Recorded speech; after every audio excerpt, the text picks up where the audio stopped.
Oi, galera, tudo bem? Hoje nós vamos entender sobre os cálculos para se chegar nos quartis. Então, vamos lá.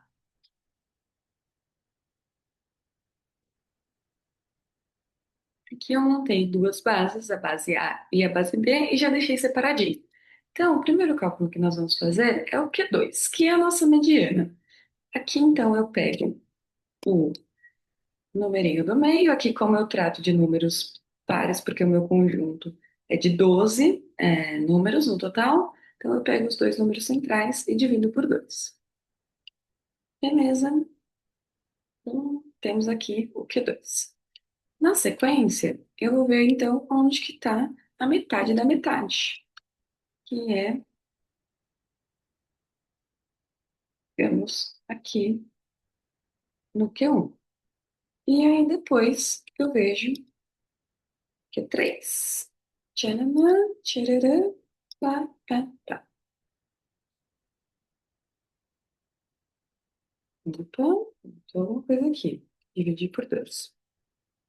Então, é uma base super concentrada, né? Todos os números deram 6. Tem uma base bem parecida. Vou ver a mesma coisa nessa base aqui do lado. Olha, aqui já deu totalmente disperso. Se eu monto um gráfico desses números, para vocês terem uma noção de quando eu falo de dispersão, como que é o desenho disso, olha aqui, essa base é assim, ó. Começa nos números até negativos e vai ao infinito e além.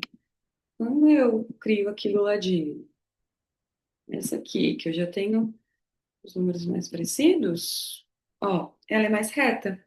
Então, esse é o desenho de uma base mais concentrada e uma menos concentrada. É, E aí, um cálculo que a gente viu de dispersão é o desvio padrão. A gente vai chegar numa comparação dele do quartil com o desvio padrão e entender quando usar um e quando usar outro.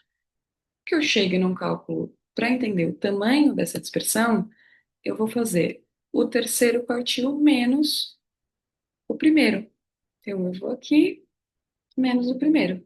Então, eu tenho uma diferença de 0,5. Então, muito pequena, que é a distância entre esse lugar para o primeiro aqui. Vou fazer a mesma coisa nessa outra. Ó, aqui eu já tenho 63, então já é uma diferença muito maior. E dado a escala desses números, é uma diferença considerável. E aí, quando que eu vou usar para saber se eu uso o desvio padrão ou o quartil? Vou abrir aqui. Aqui eu já fiz o cálculo do desvio padrão, que eu usei a fórmula, a gente já aprendeu como que faz esse cálculo. E aí deu 0,4, que é muito próximo até a esse número que a gente fez essa diferença, que é o nome desse cálculo é intervalo interquartil. E aqui, olha só, já deu uma diferença completa. Eu já tenho o número 37 para o número 63.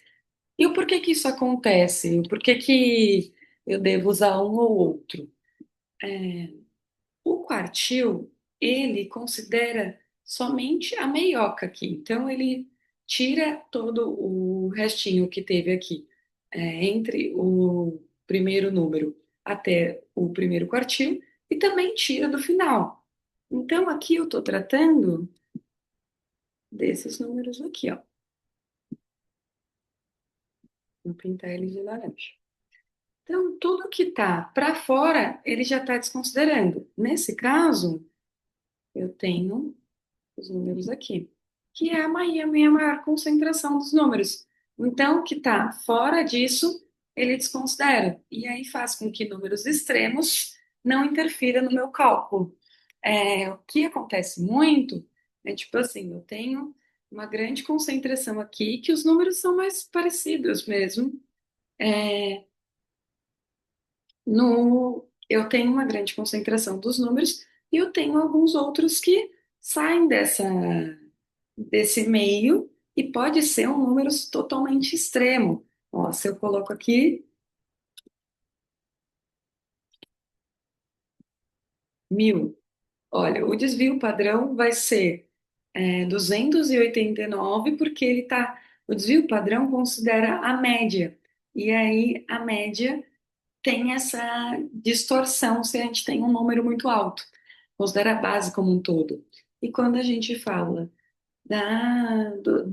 do intervalo interquartil, eu não sinto essa diferença tão grande quando eu retiro os meus outliers, que é esses números extremos, que são muito maiores e eles não representam a minha base.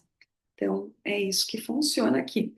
E como eu decido se eu vou usar